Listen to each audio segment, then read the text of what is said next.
Burkina, Russie. La Russie gagne du terrain parmi les jeunes du Burkina en difficulté. Publié le 8 octobre 2022 par Miad Joël Hassan, un tailleur à Ouagadougou, la capitale du Burkina Faso, a déclaré avoir travaillé sans arrêt le week-end dernier. Tout ce que j'ai fait pendant tout ce temps, c'était coudre des drapeaux russes, a-t-il déclaré dans son atelier au-dessus du marché principal de la ville. Il y a eu une ruée vers les grosses commandes. Mais maintenant, le travail est revenu à la normale. La vue des tricolores russes brandis par des manifestants à Ouagadougou le week-end dernier a été un moment accrocheur dans les dernières turbulences qui ont frappé l'état troublé du Sahel. Des manifestants pro-russes sont descendus dans la rue au point culminant du deuxième coup d'état militaire du pays en moins de 9 mois. Le nouveau leader du pays est le capitaine Ibrahim Traoré, 34 ans. À la tête d'un groupe d'officiers subalternes mécontents, il a chassé le chef de la junte, le lieutenant-colonel Paul-Henri Sandaogo Damiba,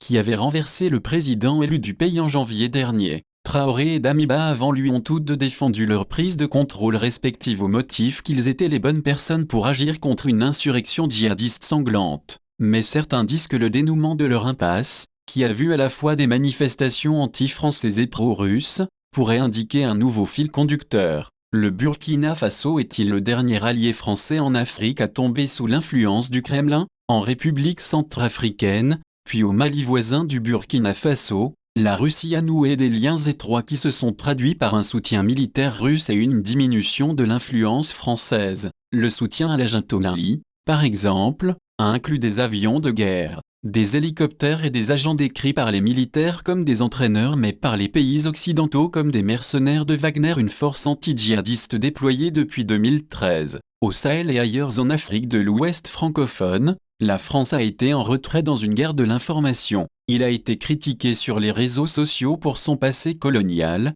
qui s'est terminé au début des années 1960, et pour son ingérence dans l'ère post-indépendance. Mais les observateurs mettent en garde contre le fait de sauter à la conclusion que le Burkina Faso est le prochain allié français en Afrique à tomber dans la sphère russe. Nous devrons voir ce qui se passera dans les prochains mois pour avoir une image complète, a déclaré un diplomate du Sahel, et d'autres sources, y compris des Burkinabés locaux, ont convenu. Les liens du Burkina avec la Russie ont toujours existé, bien qu'ils aient été moins visibles dans le passé, a déclaré Enrico Bizarra, qui a dirigé le groupe d'amitié parlementaire entre les deux pays entre 2015 et 2020. Comme le Mali, les relations politiques et les échanges éducatifs avec Moscou remontent à l'ex-Union soviétique et aux premiers jours post-coloniaux. L'intensité a commencé à retomber au milieu des années 1980 lorsque la période de réforme soviétique de la perestroïka s'est installée et a heurté un mur avec l'éclatement de l'Union soviétique en 1991,